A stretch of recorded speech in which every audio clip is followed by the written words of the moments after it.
What's going on there, YouTube? Welcome back to another comic book video. Okay, guys, so it's time for us to go ahead and dive back into more absolute Batman. But now we're gonna pick up with the Mr. Freeze storyline. Now, for me, I kind of like what they did with this character, and I'm kind of hoping to see more of this character down the road in later chapters of the Absolute Batman line. And so as we get into the opening pages, we do pick up with, well, a young Victor. Of course, this Victor right here will become, Mr. Freeze at the end of the storyline. But right now we see him in the past as this young boy who's with his father as they're traveling inside a glacier, because apparently this glacier is holding so much potential for so many great things in the world. It could help the world in so many different types of ways. The problem is that before we learn anything about that adventure right there, we jump over to the present day. And something we have to remember is that when it came to the Absolute Batman universe, some of the characters we usually know as villains for Batman, in this reality, they're not villains. So like, for example, Edward, who's better known as the Riddler, Harvey Dent, better known as Two-Face, Killer Croc, the Penguin. They're not villains in this reality yet. But right now, they're old childhood friends of Bruce Wayne. Now, you have the characters together right now paying their respect to someone who had recently passed. And that would be Mitchell Matches Malone. Now, while you have these characters, paying their respect to their friend who had died recently, you did have Bruce Wayne walk up. And Bruce Wayne explained that he was the last person to see Mitchell alive. Now, as we all know, Matches Malone was a name that you had Bruce Wayne use in the old DC universe as a way to kind of go undercover. But in this reality, Matches Malone was an actual person who was also a childhood friend of Bruce Wayne as well, part of their group. Here's the thing, because when it comes to Matches Malone, he kind of fell down the dark path, kind of doing some bad things growing up. But when it came to Bruce Wayne, he went over to Matches Malone to kind of help get work papers to allow Bruce Wayne to work at Arkham. Now, Arkham is supposed to be this super prison coming into Gotham City. Here comes the problem though, because for Matches Malone, he was able to give Bruce Wayne those papers, but you also had Matches Malone kind of begin to work at Arkham for himself to see what's going on inside that place. And he tells Bruce Wayne, like, listen, that place is already up and running,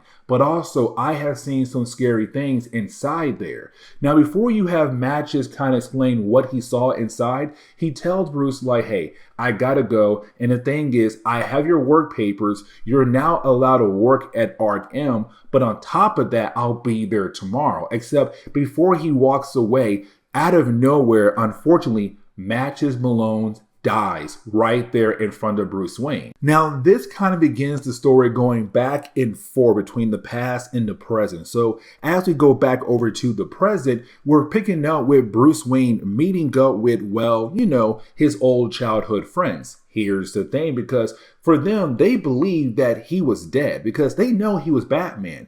And they all kind of helped in their own ways when it came to Batman going after Black Mask at the end of the last story arc. But once you have Batman being able to take down Black Mask, they didn't hear from Bruce Wayne. So they believed that he died, but here he is. Now, this is Batman saying like how Matches Malone had basically died. It had to be some kind of biological weapon. Now, this is Bruce Wayne saying, like, I'm sorry to have you guys worry about me, but listen very carefully. My job now is to make sure that you guys don't get involved with my life being Batman.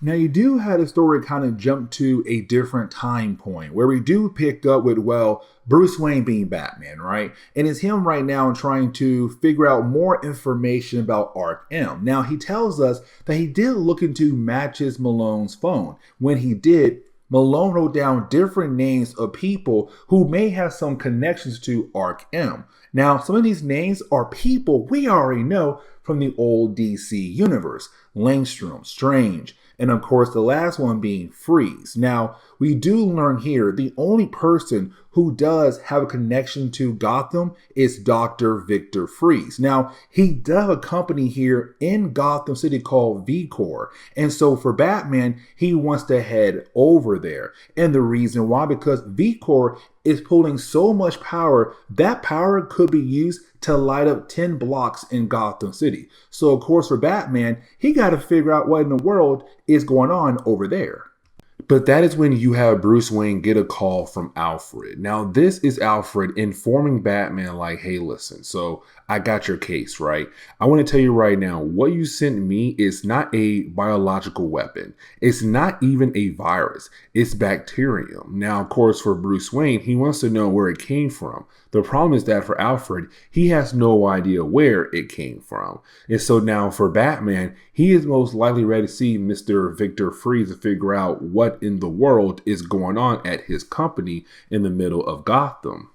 And so we kind of jump back to that point of time where it's us seeing Batman still trying to tell his friends like, hey, I can't have you guys involved in my superhero life. But each of his friends basically tell him like, you're too late, because we have already been part of the Batman's life in different types of ways. You know, you have studied with us, you have slum with us, you have trained with us. Unfortunately, you are stuck with us. We are part of the Batman's life.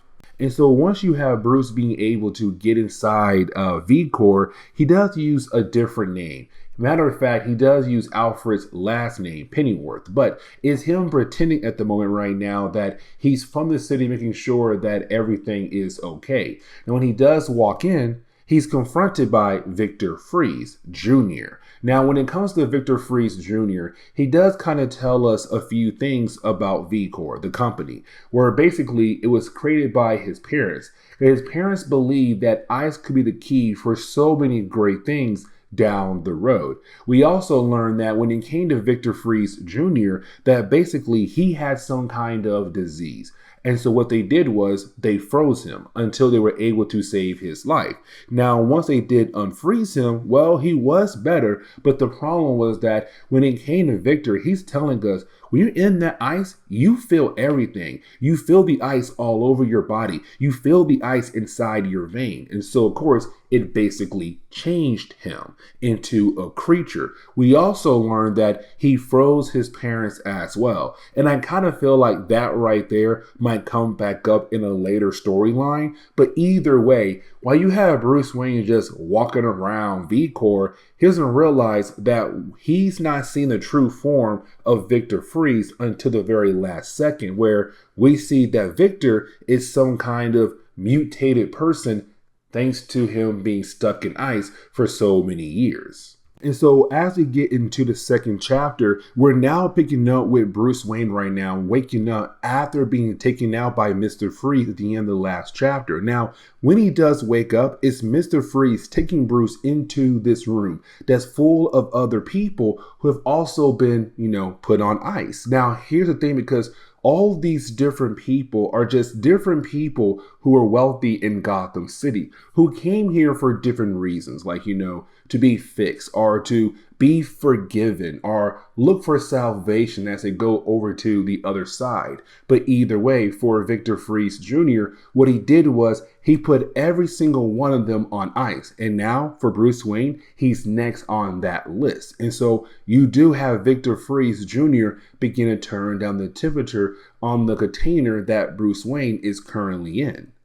Now, for a brief moment, we do jump back to that moment where it's Bruce Wayne having a conversation with all his friends. And we kind of figure out here that things kind of went south very quickly here, because while you had Bruce trying to walk away, you had Wayland call Bruce a coward. And matter of fact, if Bruce does continue to walk away, he'll be just like Matches, a coward. And for Bruce, he wants to know, what does Wayland truly mean about that statement? And like I said, the story begins to kind of jump back and forth between both moments, because we jump back over to Bruce Wayne, right? And for Bruce, it's him right now just in there, slowly being frozen to death, basically. And with that, he feels all the pain across his body, inside his body. He begins to flash back to all the different things he went through in his life. It's kind of like, yeah, he's on the verge of death, basically. But that is when you have the two different points in time kind of come together. So we kind of see it jump back and forth between the past and the present. So we're seeing basically Waylon explain to us why he called Bruce Wayne a coward, why he also called Matches Malone a coward as well. And the reason why, because when it came to Bruce Wayne's father, right? Bruce Wayne's father died at that zoo, as we all know in the last story arc. But when it came to Thomas, he could have made it. He could have survived, but he had to go back and save Matches. Now, technically, we're kind of told like it wasn't Matches' fault. But for Matches, he believed that it was his fault. He always believed that if he was just able to get into that room alongside with everyone else, then most likely Matches would have survived, but so would Thomas Wayne as well. But it's Waylon saying like, you're being like Matches because you're allowing your guilt, you're allowing the fault that you believe that it's all your fault for what happened to your father or what happened to Gotham, and you're allowing those things to eat you up inside until there's nothing left in you.